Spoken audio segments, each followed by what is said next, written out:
Praise the lord అండి pastors అందరికీ.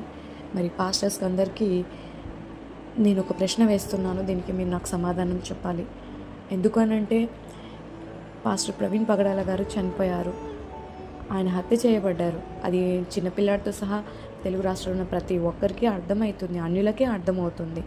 కానీ మన పాస్టర్స్ మాత్రము ఎవ్వరు దీని గురించి నోరు తెరవట్లేదు. కొద్ది మంది మాత్రమే దీని గురించి మాట్లాడుతున్నారు. కానీ వాళ్ళతో సహా మీరందరినీ నేను ఒక ప్రశ్న వేస్తున్నాను. దేవుడు ఈ విషయంలో మీకు ఏం చెప్పాడు ఈ విషయంలో? అంటే ఈ విషయంలో నువ్వు ఎంటర్ అవ్వద్దని పర్సనల్గా మీకు ఎవరికైనా చెప్తే మీరు అదే మాటను సంఘస్థులకు, సమాజానికి, క్రైస్తవ సమాజానికి తెలియపరచండి. ఎందుకంటే అది మీకు దేవుడు చెప్పాడు కనుక తిరిగి మేము ప్రశ్నించము, తిరిగి మీ గురించి మాట్లాడము. కేవలము ఇది దేవుని మాట అని లోబడి మేము దేవుని మాటకు లోబడతాము, మీ మాట కూడా మేము గౌరవిస్తాము. అదేవిధంగా కానీ దేవుని దగ్గర మీరు ఏ విధంగానూ ఈ విషయంలో విచారణ చేయకుండా దేవుడు ఏం చెప్తున్నాడు ఈ విషయంలో అని మీరు దేవుణ్ణి ఏమి కనుక్కోకుండా మీరు మౌనంగా ఉండడము చాలా చాలా బాధాకరంగా ఉంది. అసలు సంఘస్థులైనా ఎందుకు అడగకున్నారు? సంఘస్థులు అడగండి, దేవుడు మీకు ఏం చెప్పాడని.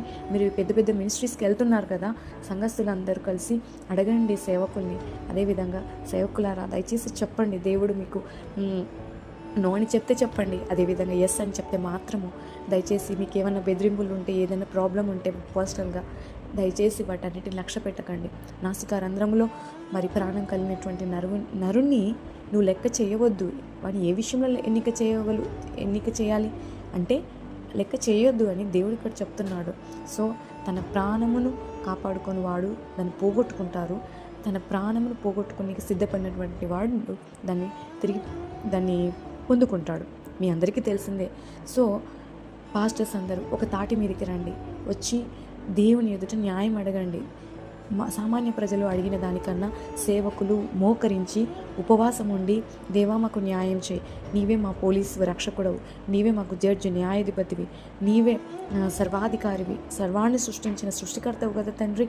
మరి ప్రభువా మాకు న్యాయం చేయి, మాకు అన్యాయం జరుగుతుంది, మా ఆత్మీయ సహోదరుడికి ఇలా జరిగింది, న్యాయం జరిగించుము దేవా అని చెప్పి మీరు ఆయనను ఒకే తాటి మీద అనగా ఒకే చోట చేరకుండా పర్వాలేదు.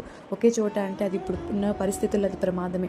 ఆన్లైన్లో వీడియో కాల్స్, గ్రూప్ కాల్స్ ఉంటాయి కదా, వాటన్నిటిలో మరి సేవకులంతా మీకు దేవుడు ఎవరైతే ముందుకు కదలండి అని చెప్తున్నాడు, ఎవరైతే ప్రేరణ వస్తుందో ఆయనను మరి దుష్టుని పైన గెలవడానికి, ఆయన్ని గెలిపించడానికి దయచేసి మరి మీరు తగ్గి ఒకరికొకరు పాస్టర్లు అందరూ మాట్లాడండి.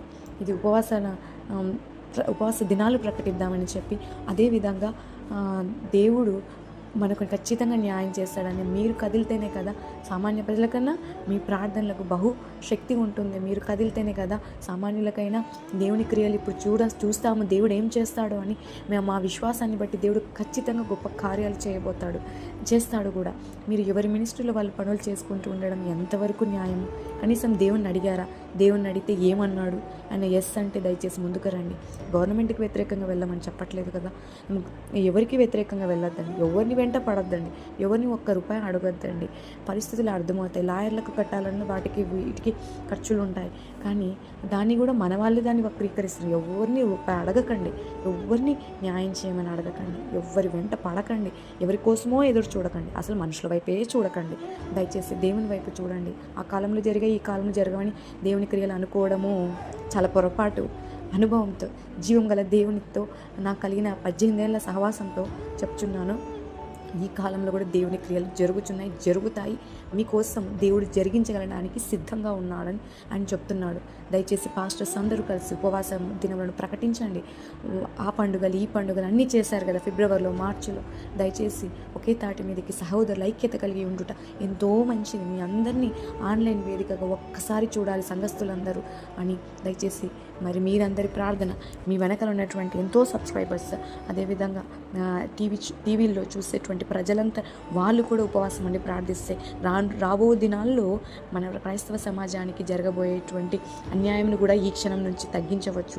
దీని కొరకై మరి దుష్టునికి బలము కంటే దైవ బలం గొప్పది కావాలంటే ఉపవాసము చాలా అవసరము. దయచేసి ఇన్నాళ్ళు గమ్మున ఉన్నటువంటి మిమ్మల్ని మీరు తగ్గించుకొని దేవుని ఎదుట న్యాయం కావాలి, మాకు న్యాయం జరిగించని మరి మన కోసమే కదా కదా ప్రవీణ్ పగడాల గారు దేవుని కొరికే కదా మరి ఆయన వాదించింది, అది నచ్చక మరి ఈ విధంగా ఆయన మీద అన్యాయపు హత్య జరిగింది. సో దయచేసి రండి, వేదిక మీదికి రండి, ఒకే తాటి మీదికి రండి, వచ్చి మీరందరినీ ఒకసారిగా చూస్తూ సంఘస్థులు క్రైస్తవ సమాజము మేమనందరము దేవుణ్ణి బలపరుచుండగా దేవుడు మన పక్షాన బలమైన కార్యములు చేయబోతున్నాడు. ఆమెన్.